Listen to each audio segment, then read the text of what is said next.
What's up, Bills fans? How am I doing? Am I glitchy or so? I can't tell. I can't tell if the chat is slow or not, but I'm doing it from a laptop. I'm not doing it from a desktop, so hopefully it works out a little better than it has. What a way to end the season. It wasn't what we'd hoped. I mean, even going in with a rookie quarterback or a quarterback situation that wasn't the best, to scrap together a 6-10 season, given everything, all the ups and downs, trials and tribulations, some of the team's own doing, some out of their hands, was a good effort overall, I'd have to say. I tweeted it out that Bill Cowher on the CBS postgame, pretty much said he felt McDermott was one of the best coaches in the National Football League, gets the most out of this team he possibly can. He said they were short on talent all season. I mean, people like him know that, and he gets this team to play hard in each and every week. They go out and they give what they have, and it was a really, really good way to end the season. I agree. Finish the season curb stomp in Miami, just like they deserve. Rekindled that rivalry a little bit, particularly with Kiko Alonso back there. This is the second straight year he's taken shots at guys. Last year, obviously, Jarvis Landry got ejected in his game, or was it Kenyon Drake got ejected last year? And this year, more of the same bullshit. They're frustrated with the way their season's ending. Their situation is on shaky ground, but that's their problem. It must have been depressing for Miami fans to have to watch a young quarterback just tear them up, basically. And I'm not saying that to be a dick or be offensive, but I remember being, as a Bills fan, watching teams with young quarterbacks at the end of the year and how much hope they offer you going into an offseason. And Josh Allen today, granted, he had the one pick six, terrible. But again, I get so mad when these media types react to these things a rookie quarterback does, as if they've never seen a rookie quarterback make these mistakes. But after the defense got a quick three and out to start the second half, they went right after it. And I know I'm skipping a whole bunch of stuff because in the first half, they came out and they just, boom, 14-0 like that. Allen rushes a touchdown in. I was hoping that Ivory was going to reach over so Allen get a passing touchdown. And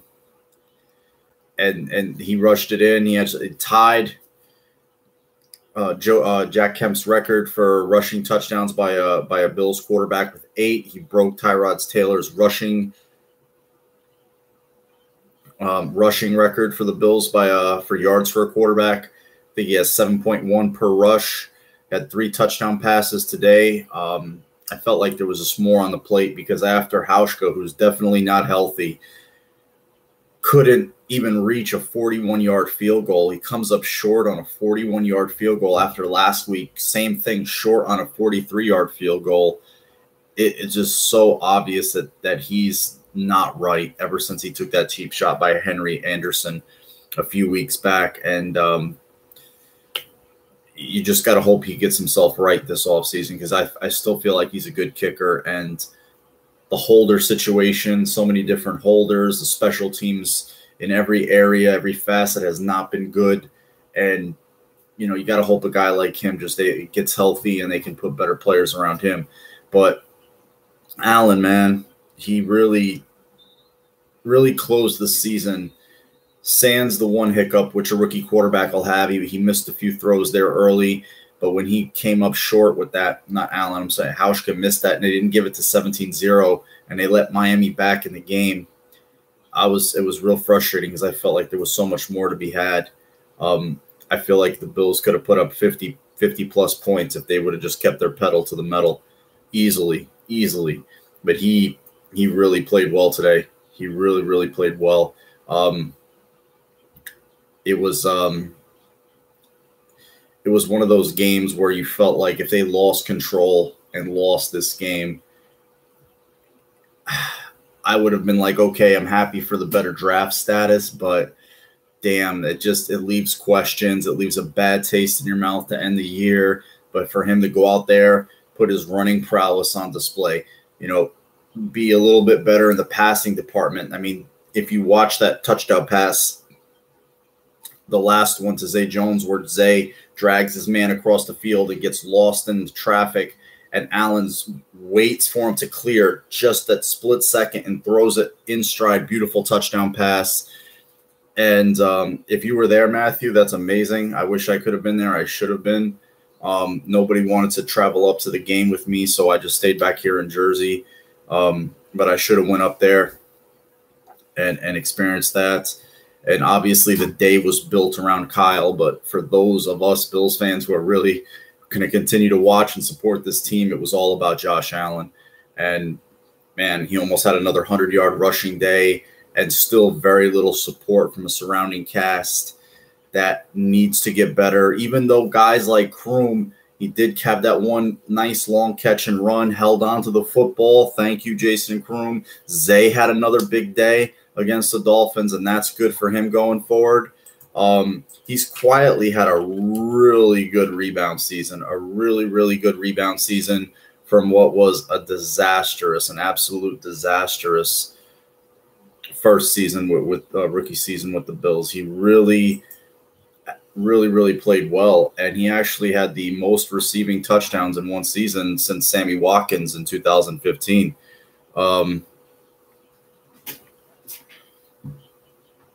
Yeah, it seemed like he rebounded he started off hot. He really went through a funk in that second quarter, but when he hit passes, they were big passes. Yeah, I felt like some of his passes were sailing like adrenaline or something like that. But early on, he was crisp. Then he got shaky for some reason. But he tightened it up and played a lot better, played a whole lot better, which was to our benefit and his own. So props to him for rebounding. And when he hit big, he hit the one to Kroom in particular. There was a couple to Zay Jones that he hit that were pretty big. But look at this guy's receiving core, man.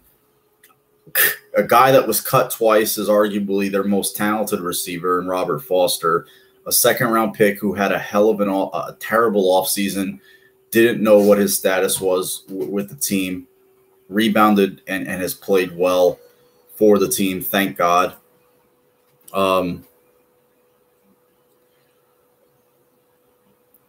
I just think why the strong hate for Kiko, because I think he's a piece of shit. Anybody who tries to leg whip somebody in the head after you clearly go, you realize, and you don't pull up, you have every intention on trying to lay them out with a history of it. I can't respect that guy. I mean, it did it with Flacco last year, did it with Luck this year, did it with Allen twice. He kind of brushed him up, got a roughing the passer, and then that one, and then the history with Landry. Last year, Drake got suspended. So, you know what? Fuck them. Fuck them. Yeah, they really just patched it together well. I felt like this offensive unit. Foster, Zay, McKenzie, and Kroom, they really – and, of course, the pass Charles Clay catches, there's a block in the back by the soon-to-be ejected Jordan Mills, because he got ejected by I don't know, just for that. I don't even know what he did, because there was a Miami Dolphin pulling him down by the helmet the whole time. So for whatever he got ejected for, yeah, this is exactly, Dark. It's the most excited I've been for an offseason in a really, really long time. A really long time, because you feel like there's something tangible now. If they add a free agent, lineman, wide receiver, whatever the case may be, you feel like, okay, there's a reason for it. You know? Yeah. Well, Robert Foster said himself he deserved to be cut. You know, people that criticize the Bills for cutting him, he said it himself, I deserve to be cut. And he said by him being cut, it woke him up. He cites a conversation he had with LaShawn McCoy being cut, that he needed that wake-up call, because the guy, it's crazy what he's done in a Bills uniform. It's like, what the hell? I mean, I know this is a guy that this is what I'm talking about with Alabama. This is a guy that's so talented that he can barely do anything in Alabama. And when people try to plump up Tua and talk about him as the next big thing, look at the factory of talent that kid is surrounded by. And I don't know. Like, I have questions how good he is or good he isn't, because that's a hard that it's like an NFL organization that gets good players every year. They bring in like 5-star recruits, minimum 4-star. So it's whether it's the chicken or the egg with that guy. I think he's physically talented, don't get me wrong. But yeah, the back to the Bills. Defensively, again, let's go to Kyle. Kyle it was a great day for him. And it really needed to. Yeah, they get a guy that's like the first. Yeah, it's like they Alabama puts a guy in the top 5 every year. It is very true. They do. You're right about that, Eric. They seem like one of their players is a top 5 pick every year. And when's the last time a true stud came out of Alabama? A guy that was a stud, a straight stud. I say Julio Jones. But back to the Bills, Kyle Williams, big day for him. I'm glad they got to send him off the right way. He got in on a goal line series, didn't carry the ball. Allen's first touchdown. Then he caught a 9-yard pass. He actually he chip blocked, got out. He looked damn athletic. Everybody cites the video that he did last year, with his sons in the locker room when they finally made the playoffs, and that's great. The thing that I always remember about Kyle Williams, it was his second year in 2007. And they were doing a little video, the Bills, not a very good team, down year as all those years were and still do seems. And it was between him and Marshawn Lynch. And they were like, well, we're going to swim, and see who's better. And, Marshawn Lynch, arguably a Hall of Fame athlete, has some of the most iconic runs in the history of the NFL. I always wish he would have had his head on straight so he could play for the Bills, because, the guy was just a human battering ram. I love the way he ran. And him and Marshawn Lynch swam against each other, raced each other, and Kyle beat him by like a pool length. It was crazy. And then you realized how good of an athlete he was and is for a guy that weighs 300 pounds against a guy he outweighs by 100 pounds, maybe 80, beating him in a race. In a swimming pool. That's crazy. Because that's hard to be. It's hard to be athletic, period. But to be athletic in water against a guy you outweigh by like almost 100 pounds, that's insane. And that to me always like, wow, this guy is the truth physically.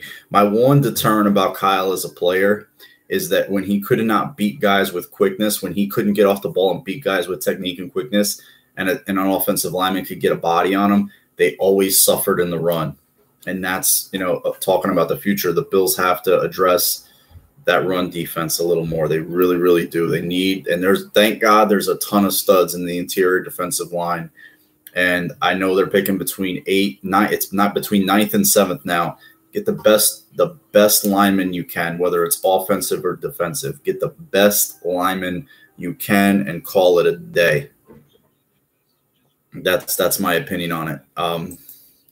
Because I think Josh Allen's a quarterback that can make receivers better. You need better receivers, but you don't need to go like balls over, ass over tea kettle for a receiver. You need better receivers, but he can make receivers better. Moxie is balls. It's a fancy word for having balls, Linz. That's all it is. Latin word.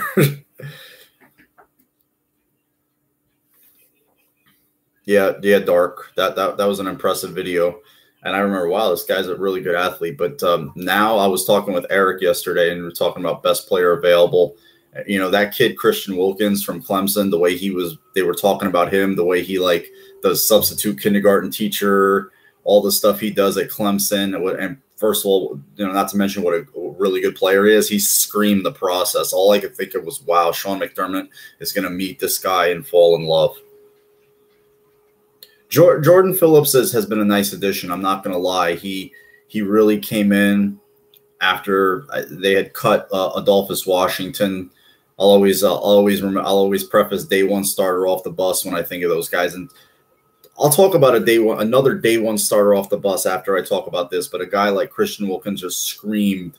If the process had like a handbook, Christian Wilkins would be, his makeup would be in that handbook, because I read a few more articles about that kid and the position he plays, the type of player he is, person he is, and talking about, he even used the culture word. Oh my God, certain people will piss their pants if they hear that word. They just seems to be toxic to their ears. He screamed like a player. Even the offensive lineman from Alabama, Jonah Williams, I like him a lot. But talk about one of the day one starters off the bus. Shaq Lawson has totally turned his Bills career around. Turned it around. Like, the guy was one of the best defensive players on the field today. Bills' other first-round draft pick, Tremaine Edmonds, 11 tackles, a sack, an interception. I think he had 3 tackles for loss. He really, really played well today. I don't damage, or I don't say I shed tears. I'm older than Kyle Williams, but I respect, and that's given me a different perspective. I respect, because I've seen Kelly get his last game go off in a cart against Jacksonville in a playoff game because he couldn't walk off. They took him back in the John Deere thing, the John Deere cart.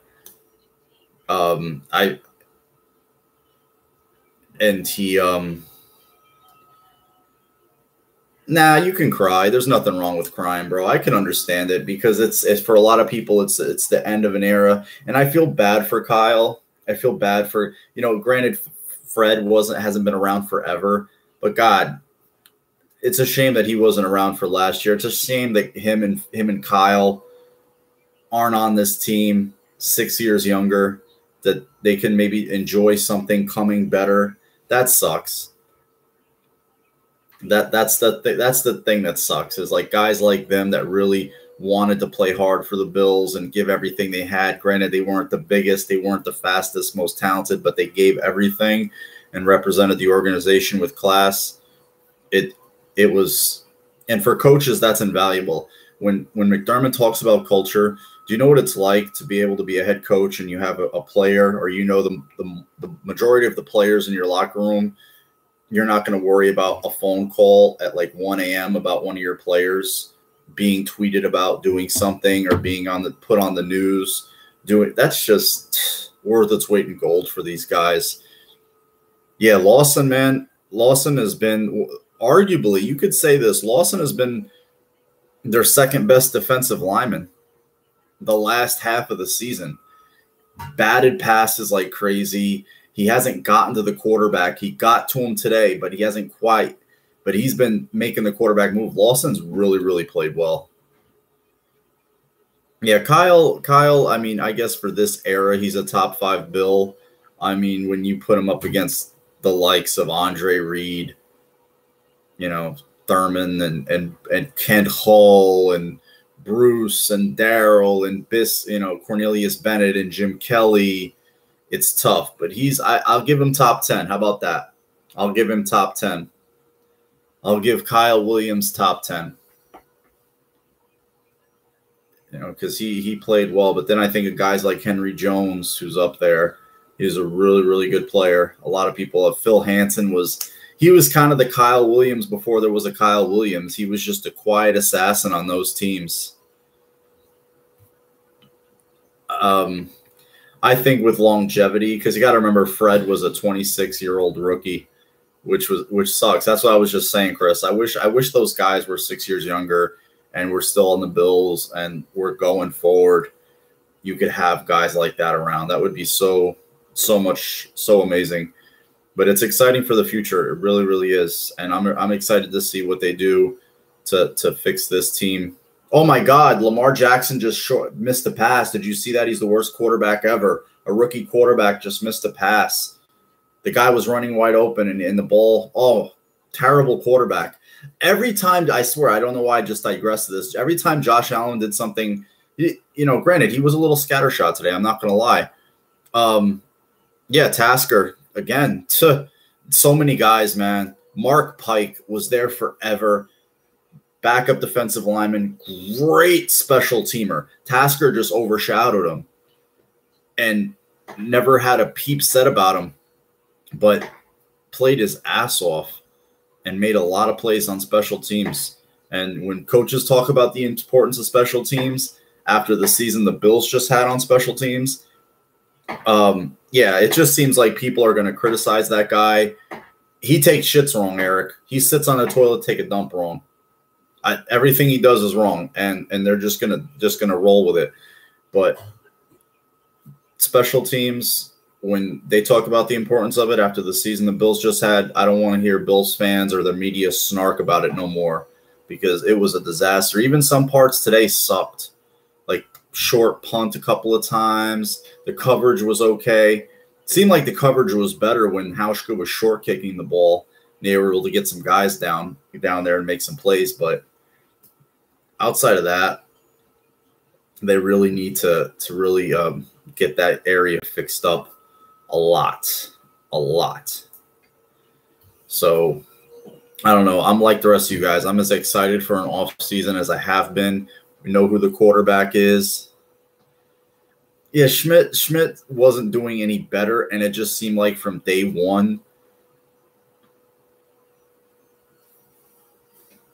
Well, there was a couple of passes that he shot over. There was like probably 3 or 4. He kind of lofted it, and then the one pick he stared down Kroom. But yeah, it's a rookie. You know what I mean? So I can't. I'm not gonna anoint him, and I'm not gonna like lose my mind every time the kid does something wrong.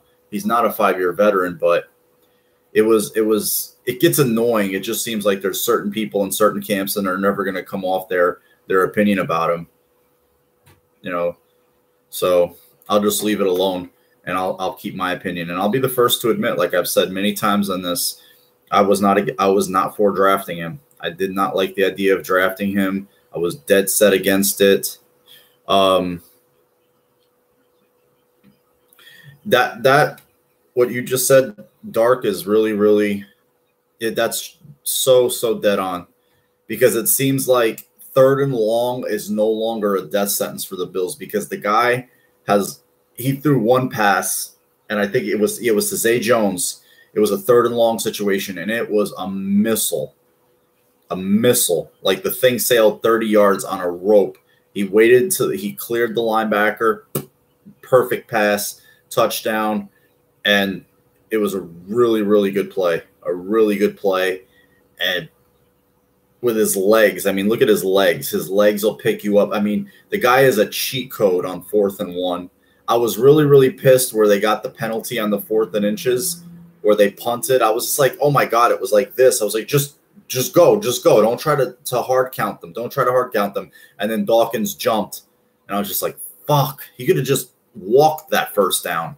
But he truly is a cheat code in that situation, and should never not be used in that situation. 4th and inches, easy. The reason I think free agent wide receivers will be attracted with playing with them. First, I'll do the offensive lineman, because he's mobile and he's big. They're not going to get a lot of sacks put on their resume, and he's going to avoid a lot of sacks. And with receivers, the guy is looking. He's going to give you chances to make plays. He's going to give receivers chances to make plays. He's going to throw the ball and say, hey, win a 50-50 ball for me. And this is one thing I heard a while ago, and I learned that's to be true. You can teach a quarterback how to temper his aggression a little bit. You could teach him how to rein it in, and that comes with experience when the game slows down. You can't teach a quarterback aggressiveness. You can't teach a quarterback how to be aggressive. You can't teach a quarterback how to just push the ball downfield and keep going. It's like Dak Prescott today. He missed a really, really bad pass to Cooper, Amari Cooper. And then the last pass of the game to Michael Gallup was an amazing catch, but he gave his guy a chance to make that catch. And he just keeps giving chances to make plays. And quarterbacks like that, you can't give up, and you just keep playing with them. On the pick. Yeah, Jones was kind of what's called sugaring. Sugaring means you stand in between a gap and you kind of hide behind the lineman, and you get what's called lost in the muck. And then when the quarterback throws it, you're just kind of sitting there and you don't see it. And he was already across Kroom's face, and he stared it down. And I mean, if he would have saw him, I don't think he would have thrown it. But it was what it was. And when they got the 3-and-out and they 3 plays touchdown, I said to myself right then and there, they're not losing this fucking game. When he came out and did that after that 3-and-out right after half, I'm like, they're not losing this fucking game. And then they stacked another touchdown on top of that real quick, and lo and behold, it turned into a fort. That man, I wish he could have padded those stats a little bit more. Though I was hoping for like a 50 burger. I was hoping for a 50 burger, and there was a little fun stat. When this game started with 227 points, the Bills were the lowest scoring team offensively. Granted, there's points in there that just missed field goals, missed extra points, but they were lowest scoring the scoring team since 2000. But when the game ended, they went up to 6th. So that you never want to be the lowest. So that was good. And believe it or not, as bad as they've been, as bad as their quarterback, as their wide receiver situation and the whole 4 quarterback thing, it sounds like a lot, but it really isn't. If you think of 16 games, there were only 31 points fewer scored on offense than last year. 31. That was a great. There's little plays like that, dude, that just make you think, okay, this is gonna really start to click. The touch to Ivory, he did a similar one against the Vikings earlier in the year, and the one to Foster, and Foster, after getting his finger hurt, jammed up early in the game, strong catch, touchdown. Yeah, and you know what? They need to build on it, dude. That's what makes me so excited. What makes me excited, it's not the 10 draft picks. It's not the free agent money. It's that this particular regime is find a Robert Foster, undrafted free agent.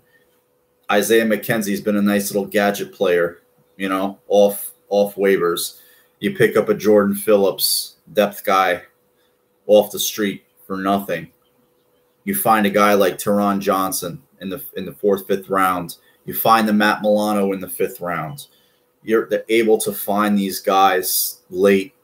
You bring in a Raphael Bush, who's like a no-name, nothing, but yet he's still a big contributor on defense. And he made tons of plays for the Bills. I believe he had like 3 or 4 sacks. Sticking with Shaq Lawson. So those type of things, even Kroom, for example, Kroom is known for the fumble, but he's been okay. He's given the position some athleticism, some youth. Logan Thomas hasn't worked out, but I think Kroom is a guy you can continue to look at a little bit. You can continue to look at. I don't know. Do you guys listen to the pregame much? When they do the round table with Chris Brown, who I really, really like. He's a really, really nice guy.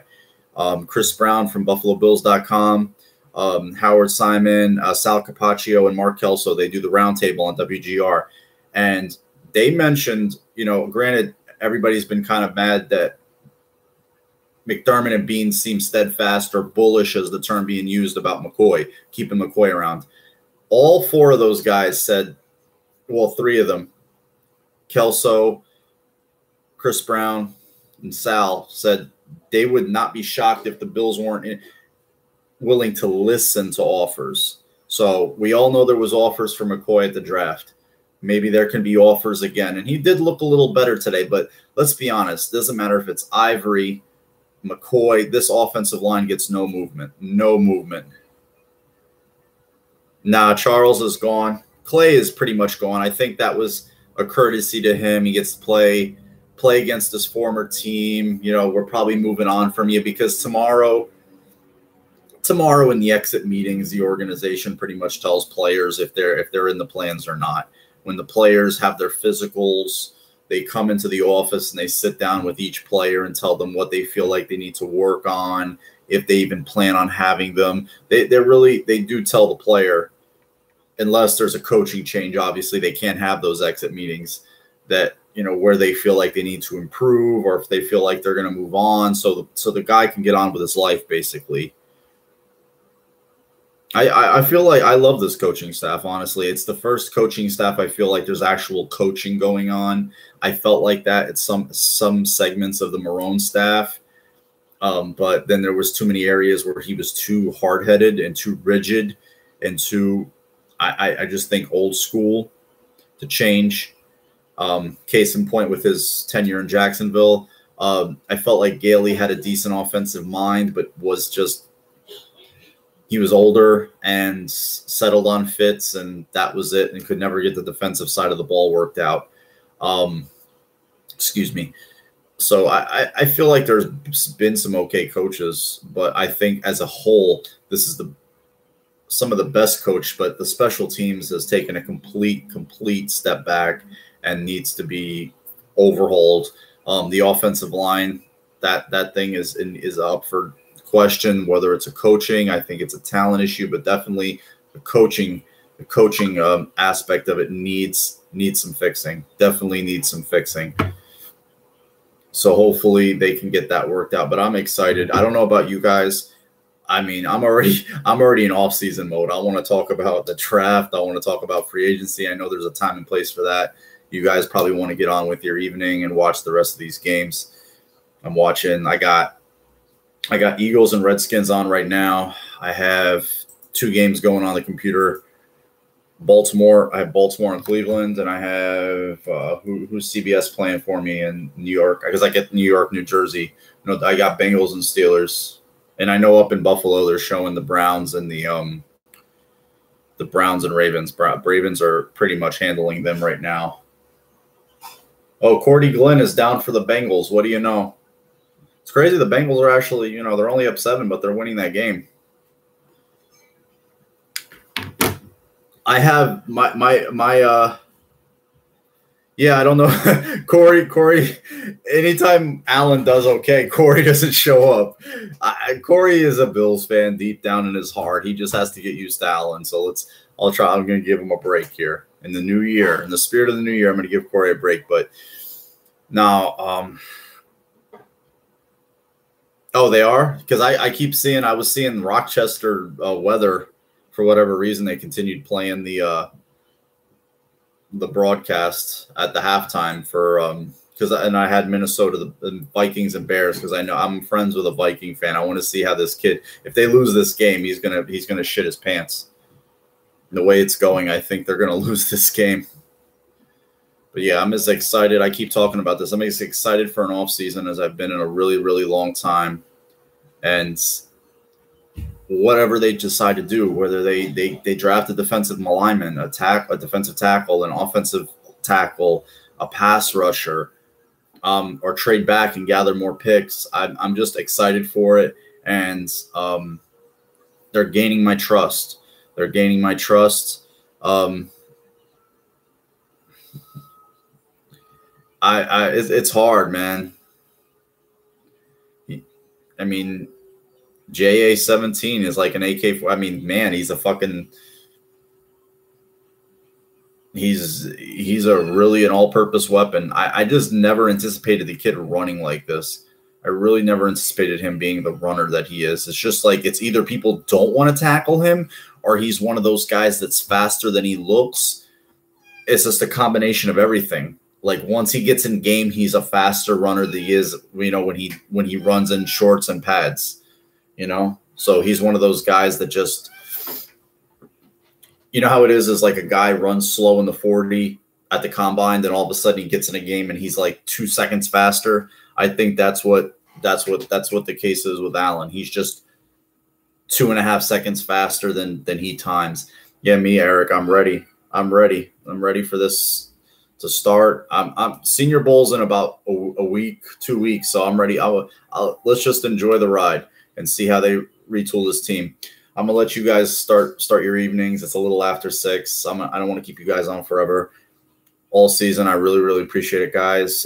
Thank you so much. And at the Senior Bowl, I'll probably come back and do a video and talk about who they had around, who they met with, if they any reports on that. There's always reports on that. There's a big Bills contingent that goes down there media wise. So you guys have a great one. Take care. Love you. Go Bills. Go Josh Allen. We're hopefully be looking forward to a great 19 season. Thanks, guys.